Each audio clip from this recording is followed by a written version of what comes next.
Friends எல்லோரும் எப்படி இருக்கீங்க? நான் நல்லா இருக்கேன். நீங்களும் நல்லா இருப்பீங்கன்னு நெனைக்கிறேன். அதாவது கோலம் போடுறதுக்கு முன்னாடியே வீடியோ எடுக்க முடியறதில்ல. ஏன்னா பசங்களுக்கு காலேஜ் ஓப்பன் ஆயிடுச்சு. நானும் வீடியோ எடுத்துட்டு போடணும், கோலம் போடுறதுன்னு நெனைக்கிறேன். என் ஃப்ரெண்ட்ஸ் எல்லாம் ஒரு அ எங்க வீட்ல மேல குடியிருந்தாங்க. அந்த அம்மா சொல்லுவாங்க, "நீ புள்ளி வைக்காமலே சூப்பரா கோலம் போடுற. உ உனக்கு இவ்வளோ சூப்பரான கோலம் எல்லாம் புள்ளி வைக்காமலே எவ்வளோ அழகா போடுற, நல்லா போடுற. வீடியோவாவே போடுன்னு" சொல்லியிருந்தாங்க. நானும் வந்து போடலாம்னு நினைக்கிறது மறந்து மறந்து போயிடுறேன். இப்போ வந்து பசங்களுக்கு வேற காலேஜ் ஓப்பன் ஆயிடுச்சு. அதனால வந்து என்ன பண்ணுறேன்னா, என்னால் வந்து 4:30 மணிக்கு எந்திரிச்சு இந்த வேலைங்களெல்லாம் பார்க்க முடியாதுன்னு, எனக்கு தெரிஞ்சவங்க ஒருத்தர் வந்து ஹெல்ப் பண்ணாங்க. சரி, எப்படின்னா எங்கள் வீட்டுக்கு மேலே வந்து குடி இருக்கிறதுக்காக வீடு கேட்டு வந்தாங்க ஃபஸ்ட்டு. அவங்க வந்து ஒரு அக்கா மூலியமா இங்கே ஹெல்ப்புக்கு அவங்களுக்கு வரமலட்சுமி பண்டிகை செய்கிறாங்க, போயிட்டு வேலை செஞ்சு கொடுத்துட்டு வான்னு சொல்லியிருக்காங்க. வந்தாங்க. நான் வந்து ஃபஸ்ட்டு பெட்ரூம் க்ளீன் பண்ண ஆரம்பித்தோம். க்ளீன் பண்ணிவிட்டு பெட்ரூமு துணியெல்லாம் நீட்டாக ஷெல்ஃப் எல்லாம் துடைச்சிட்டு துணியெல்லாம் வந்து நல்லா மடித்து வச்சுட்டேன். அதுக்கப்புறம் இந்த டப்பிங் எல்லாம் வந்து நான் மீஷோவில் தான் வாங்கினேன். எனக்கு இந்த கலரு வந்து இந்த கலர் காம்பினேஷன் ரொம்ப பிடிச்சிருந்தது. அந்த டப்பி எனக்கு கண்ணாடி பவுல் வாங்கிறது ரொம்ப பிடிக்கும். கண்ணாடி இது வாங்கிறதுக்கு பிடிக்கும். ஆனால் எனக்கு வந்து வீட்டில் வச்சதுக்கப்புறம் கீழே விழுந்து உடஞ்சிருமோன்ற பயத்தில் வந்து நான் வந்து வாங்காமல் இருக்கிறேன். ஒரு 2, 3 வச்சுருக்கேன், அவ்வளோதான். உப்பு போட்டு வச்சுருக்கேன். எனக்கு இந்த டப்பிங்க ரொம்ப ரொம்ப பிடிக்கும். இது எப்படி எனக்கு பிடிச்ச உடனே டக்குன்னு ஆர்ட்ரு போட்டுட்டேன். இது வாங்கி ரொம்ப நாளாகுது. அதுக்கப்புறம் நான் வந்து அந்த டப்பிங்க வந்து ரெட்டு கலர் மூடியில ஒன்று பார்த்துருந்தேன். அது ரொம்ப நல்லா இருந்துச்சு. அதுக்கப்புறம் அதை நான் வாங்கலை. இது இப்போ தான் ரீசெண்டாக மீஷோவில் தான் வாங்கினேன். மஞ்சப்பொடி ஏதாவது இது எல்லாமே போட்டு வைக்கிறதுக்கு. இது வந்து திருப்புனா திரும்பும். அதாவது இந்த டப்பி சூப்பராக இருக்குது. நான் இது வந்து இந்த டப்பியும் வந்து இந்த ஸ்டெப்பு உள்ளது வந்து நான் எப்படின்னா இதை ஏதோ மேக்கப் செட்டு வச்சுக்கிறதுக்காக எடுத்தது நான். இது வந்து நல்லா இருந்துச்சு. இது வச்சு பிளான் பண்ணி நான் தான் வச்சேன் இந்த மாதிரி. நானும் வாங்கணும்னு நினைக்கிறேன். இது வந்து இன்னொன்று வாங்கலாம், 2ஆக இருந்தால் நல்லாயிருக்கும்னு வாங்கிக்கிறேன்.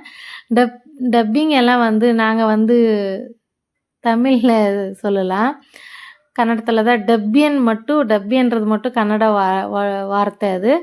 சரி, ஓகே. அப்புறம் வந்து எல்லாமே போட்டு வச்சிட்ருந்தேன். கழுவி நான் எல்லாம் வாஷ் பண்ணல, அந்த பொண்ணு தான் எல்லாம் வாஷ் பண்ணி கொடுத்துச்சு. தொடச்சி நான் எல்லாம் டப்பியில் ஃபுல் பண்ணிவிட்டு வைக்கிறதுக்கே எனக்கு ஒரு டே ஃபுல்லாச்சு. எல்லாம் நீட்டாக தொடச்சிட்டு எல்லாம் சுத்தமாக எல்லாம் போட்டு வைக்கிறதுக்கு, எந்தெந்த பொருள் எது எதில் போடுறதுன்னு பார்த்து நீட்டாக செட் பண்ணிக்கிறதுக்கு ஒரு ½ டேன்னு ஆயிடுச்சு. எல்லாம் சரி மெதுவாக எல்லாம் செஞ்சு க்ளீனாக செட் பண்ணி வச்சுக்கிட்டேன். ஆல்மோஸ்ட் வந்து எல்லா வேலையும் முடிச்சுக்கிட்டேன். வந்து எப்படின்னா எனக்கு தெரிஞ்ச மாதிரி நான் வரமலட்சுமி பண்டிகை கொண்டாடுறேன். எனக்கு என்ன தெரியும்னா, நான் ஒரு டே ஃபுல்லு இருந்துட்டு நல்லபடியாக நான் வீடெல்லாம் சுத்தம் பண்ணிவிட்டு வரமலட்சுமி பண்டிகை நான் கொண்டாடுறேன். அதுதான் எனக்கு தெரிஞ்சுது. மற்றபடி எனக்கெல்லாம் வந்து எல்லாமே நான் பண்ணுறேன்னு நான் சொல்லிக்க மாட்டேன். எனக்கு தெரிஞ்சது இதுதான். வீடு சுத்தமாக்கிட்டு வரமலட்சுமி தாயாரை நான் பக்தியோட கும்பிடலாம், அவங்கள கூப்பிட்றதுக்கு தான் நான் வந்து எல்லா வீடு சுத்தமாக வச்சுட்டு, ஒரு வாரத்துக்கு முன்னாடியே நான் நான்வெஜ் எடுக்க மாட்டேன். வெஜ்ஜு தான், ஆல்மோஸ்ட் வெஜ்ஜு தான் எப்போவுமே சமைக்கிறது. இல்லை 9 நாள் கணக்கு வரும், இல்லைன்னா 11 நாள் கணக்கு வரும். அந்த டைமுக்கு தான் நான் வந்து அவ்வளோ நாள் கேப்பு விடுவேன். அதுக்கப்புறம் நான் வந்து நெக்ஸ்ட்டு சனிக்கிழமை விட்டுட்டு ஞாயிற்றுக்கிழமை நான் சாப்பிடுவேன். ஃபஸ்ட்டெல்லாம் 3 டேஸ் வச்சிட்ருந்தேன். இப்போது வந்து சரி வேண்டாம், ஒரு நாளைக்கு விடிய காலையில் 4 மணிக்கு வச்சுட்டு 4 மணிலேருந்து 5 மணிக்குள்ளே வச்சு பூஜை பண்ணிவிட்டு சாயந்தரம் வந்து நைட்டுக்கு வந்து தலையாட்டிடுவேன். அதுக்கப்புறம் எடுத்துடுவேன். காலையில் சனிக்கிழமை எடுத்துடுவேன். பிரசாதம் செஞ்சு வச்சுட்டு கும்பிட்டு நான் எடுத்துடுவேன். அந்த மாதிரி தான் நான் எப்போவுமே கொஞ்ச நாளாக ஃபாலோ பண்ணிகிட்ருக்கேன். அப்புறம் நான் ஒரு ஐயர் சாமி பற்றி அவங்கள பற்றி நான் சொல்லியிருந்தேன். அவங்க வந்து நம்ம ஊரில் எல்லாருக்கும் கல்யாணம் பண்ணுற ஐயர் சாமி தான். அவங்க தான். நீங்கள் யாராச்சும் வரமலட்சுமி பண்டிகை கொண்டாடணுன்னு இருந்தால் உங்களுக்கு தெரிஞ்ச சாமியார்னா கேட்டுட்டு நீங்கள் வந்து செலிப்ரேஷன் பண்ணுங்க, நல்லதாக இருக்கும். ஏன்னா வந்து ஒரு எல்லாரும் பண்ணலான்னு தான் சொல்லுவாங்க. அது எனக்கு தெரிஞ்சது நான் சொல்கிறேன். ஆனால் வந்து ஏனோ தானோன்னு பண்ணாதீங்க. ஏன்னா வரமலட்சுமி தாயார் கும்பிடுறது அது வந்து ரொம்ப பக்தியாக நல்ல ஸ்ரத்தையாக வந்து பண்ணணும். அப்போ தான் நமக்கு அந்த தாயார் நம்ம வீட்டுக்கு வருவாங்க.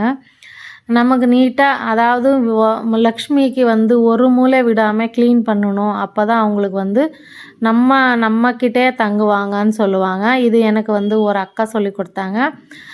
நம்ம ஒரு இடமும் விடாமல் எவ்வளோ முடியுதோ அவ்வளோ நம்ம க்ளீன் பண்ணோன்னா லக்ஷ்மி தாயார் நம்ம வீட்டுக்கு வருவாங்க. நம்ம நம்ம போட்டிருக்கிற கோலம் நம்ம நாமளும் அலங்கரிச்சிக்கணும், நம்ம வீடும் அலங்கரிக்கணும்.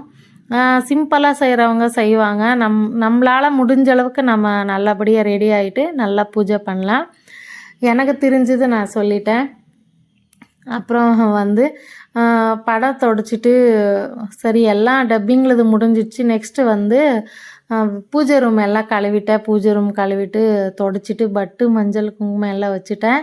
ஜவா போட்டு நான் பூஜை ரூமும் பன்னீர் ஜவா போட்டு ரூம் எல்லாம் நீட்டாக தொடச்சிட்டேன். அதுக்கப்புறம் பூஜை சாமானை கழுவிட்டு பூஜை சாமானை நான் எப்படி கழுவுறேன்னா ஷெபினா பொடியும் வந்து லெமன் போட்டு மிக்ஸ் பண்ணி கழுவுவேன். எங்கள் அத்தை பொண்ணு பெங்களூரில் இருக்காங்க. அவங்க சொல்லியிருந்தாங்க அவங்க மஞ்சள் உப்பு அப்புறம் லெமனு வந்து தயிர் போட்டு கழுவு சூப்பராக இருக்கும், பளிச்சுன்னு ஆகிடும்னு சொன்னாங்க. எனக்கு தயிர் யூஸ் பண்ணுறது அந்த அளவுக்கு ஏதோ ஒரு மாதிரி இருந்துச்சு. சரி, ஆனால் ஒரு டைம் டெஸ்ட் பண்ணி பார்த்தேன், நல்லாவே பளிச்சுன்னு ஆயிடுச்சு. சரி ஓகே, நமக்கு இதுதான் பழக்கம். லெமனு ஷெபினா பொடி தான் நான் யூஸ் பண்ணுவேன். பித்தாம்பலி பவுட்ரு நான் யூஸ் பண்ணிகிட்டு இருந்தேன். அது வந்து ஃபஸ்ட்டு யூஸ் பண்ணேன். அதுக்கப்புறம் இப்போ இது தான் யூஸ் பண்ணுறேன். இதுலேயும் எனக்கு கொஞ்சம் நல்லா நீட்டாக ரெடி ஆகுது பூஜை சாமான். அதுக்கப்புறம் நான் வந்து சமைக்க ஆரம்பிச்சிட்டேன். பசங்கள்கிட்ட சொல்லிகிட்டு இருந்தேன். எனக்கு வந்து மாமா ஒரு 3 டேஸுக்கு ஆந்திரா போகிற வேலை இருந்துச்சு. அந்த ஃபீலிங்கில் நானும் வந்து அதுக்கப்புறம் நெக்ஸ்ட்டு ஒரு 2-3 நாள் வீடியோ போடலாம். ஆந்திராவுக்கு 3 நாள் போனாலே எதுக்கு, அது போனால் நெக்ஸ்ட்டு விலாக்லேயே சொல்லியிருந்தேன். ஒரு நாள் போனாலும் ஒரு வருஷ காலத்தை ஓட்டுற மாதிரி இருக்குது எனக்குன்ட்டு நிறைய பேர் நினச்சிக்கலாம். என்னோடய ஹஸ்பண்ட் இருந்தால் எனக்கு ஒரு வலது கை என் கூட, அதாவது ஒரு பலம். அதை நம்ம வேலை நம்ம செய்கிறோம், ஆனால் இருந்தாலும் அவங்க நம்ம கூட இருந்தால் தான் எனக்கு ஒரு எனர்ஜியாக இருக்கும். அது பழகிடுச்சு அப்படியே. எனக்கு கால் அடிப்பட்டதுலேருந்து தான் நாங்கள் ஒருத்தருக்கு ஒருத்தர் நாங்கள் விட்டு எங்கேயும் போனது கிடையாது. நான் அம்மா வீட்டுக்கு போனதுன்னு ஒரே நாளில் ஓடி வந்துடுவேன். இல்லை, திருவிழாவுக்கு போனால் 3 டேஸ் தாங்குவேன். அப்போ மாமாவும் வருவாங்க என் கூட. அந்த மாதிரியே நாங்கள் இப்போல்லாம் பழகிட்டோம். யாருன்னு பசங்களை விட்டுட்டு இருக்கிறது இல்லை, அந்த மாதிரி இருந்துட்டோம். இப்போ அவங்க 3 டேஸ் ஊருக்கு போனது ரொம்ப கஷ்டமாக இருந்துச்சு. சரி அவ்வளோதான், என்னோடய ஹஸ்பண்டு வந்துட்டாங்க. வந்தாலும் அது வந்து சொல்லணும் இல்லையா, சொன்னால் அது ஒரு மனசுக்கு ரிலாக்ஸாக இருக்கும். யார்கிட்ட சொல்லிக்கிறது நம்ம. ஆனால் இன்னொரு விஷயம் என்ன தெரியுமா, நான் 1 மாதமாக ரொம்ப நிம்மதியாக சந்தோஷமாக ஜாலியாக இருக்கிறேன். எனக்குன்னு ஒரு டிஸ்டர்பன்ஸ் இல்லாமல் நிம்மதியாக இருக்கிறேன். நான் வந்து எப்படி என்ன என் பாட்டுக்கு நான் வேலை செஞ்சுக்கிட்டு ஏதோ முடிஞ்ச அளவுக்கு டிவி பார்த்துக்கிட்டு என் வேலை செஞ்சுக்கிட்டு இப்போ யூடியூப்பில் இறங்குனனால எனக்கு நல்லாவே டைம் பாஸ் ஆகுது. ஆனால் என்னென்னா வந்து பசங்களுக்கு காலேஜுக்கு போகிறனால வந்து எனக்கு பிள்ளைங்களை வந்து ஃபஸ்ட்டு படிப்பு தானே முக்கியம், அதையும் பார்க்கணும் இதையும் பார்க்கணும். அதனால் வந்து கொஞ்சம் லேட்டாக போட்டுட்ருக்கேன் வீடியோங்க. இன்னும் பார்க்கலாம், நெக்ஸ்ட்டு கரெக்ட் டைமுக்கு அப்பப்போ சீக்கிரம் விடுறேன். இப்போ கொஞ்ச நாளைக்கு இப்போது பழகுற வரைக்கும் கொஞ்சம் கஷ்டமாக தான் இருக்கும். ஏன்னா ஒரு 3 மாதம் ஜாலியாக தூங்கிட்டோம். அதை வந்து இப்போ எந்திரிக்கணும் 4:30 மணிக்கு. அது எந்திரிச்சதுக்கப்புறம் பழக்கம் ஆகிடுச்சுன்னா நம்ம கரெக்ட் டைமுக்கு வீடியோ வந்துடும். அப்புறம் என்ன தான் இருந்தாலும் நம்ம பசங்க காலேஜ் போனதுக்கப்புறம் அவங்க ஒரு 3 மாதம் இருந்தாங்க இல்லையா நம்ம கூட, அவங்க விட்டுட்டு காலேஜ் போனதே நம்மளால் தாங்க முடியல. அந்த ஒரு ஃபீலிங்கு எனக்கு. பையனும் பொண்ணும் இல்லைன்னா இவங்க இருந்தாங்க. 3 மாதம் கேப் இருந்துச்சு. 3 மாதமும் 2 பேரும் இருந்ததுனால ரொம்ப சந்தோஷமாக ஜாலியாக இருந்தது. அவங்களுக்கு அப்போ வந்து எப்படா காலேஜ் ஓப்பன் ஆகும் அப்படின்னு இருந்தோம். இப்போ வந்து ஏன்டா சரி போய் தானே ஆகணும் அப்படின்னு இந்த மாதிரி நமக்கெல்லாம் திங்கிங் வரதா செய்யுது. ஃப்ரெண்ட்ஸ் பிடிச்சிருந்தா லைக் பண்ணுங்கள், ஷேர் பண்ணுங்கள், சப்ஸ்கிரைப் பண்ணி பாருங்கள் புதுசாக பார்க்குறவங்க. Thank you friends. நான் வந்து என்னால் முடிஞ்ச அளவுக்கு வந்து நான் வீடியோ போட்டுட்ருக்கேன். முடிஞ்ச அளவுக்கு நீங்கள் லைக் பண்ணுங்கள். பார்க்குறீங்க, லைக் பண்ணுறது கிடையாது. மறக்காமல் லைக் பண்ணுங்கள். Thank you friends. Thank you so much. இவ்வளோ தான் நான் விரும்புவேன். நெக்ஸ்ட் vlogல பார்க்கலாம்.